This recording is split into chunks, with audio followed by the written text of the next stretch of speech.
Ibi ang bibi mo at ang bibi ko. I love you! Love you pare. Bibo! Bibo!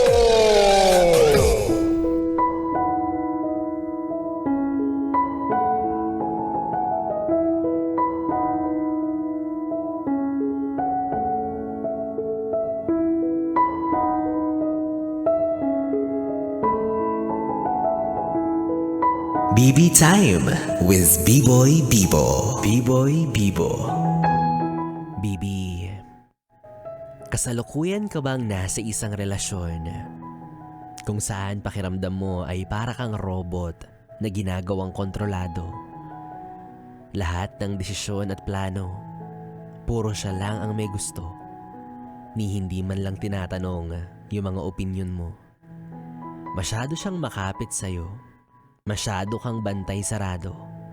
Pilit kang binabago tungo sa katauhan na siya lang ang may gusto. Hindi kaya literal na sinasakal pero ramdam mo yung pagkahingal na para bang naghihingalo ka na, nalulunod sa mga bagay na siya lang ang laging nasusunod. Kasi hodang bawal kang makipagkaibigan sa kung sino-sino. Ultimo nga mga dati mo nang kakilala dapat layuan mo na.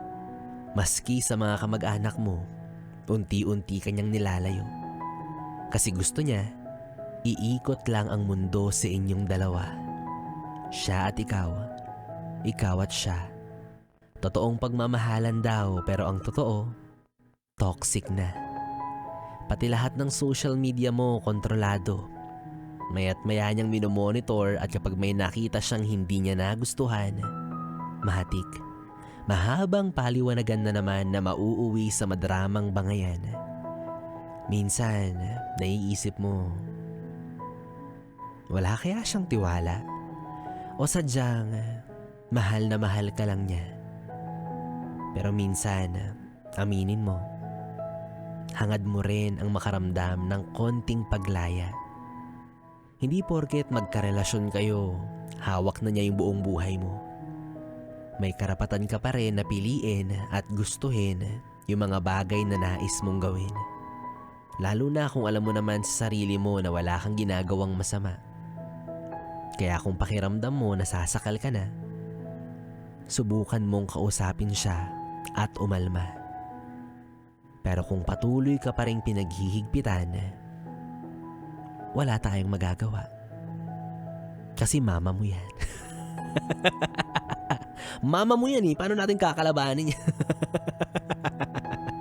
Yes, friend. B-Boy Bibo pa rin ang iyong kapiling para sa ating tuloy-tuloy na BB Time hanggang mamayang alas 12 dito sa 101.1 Yes FM. Solid. Oras natin, 10:36.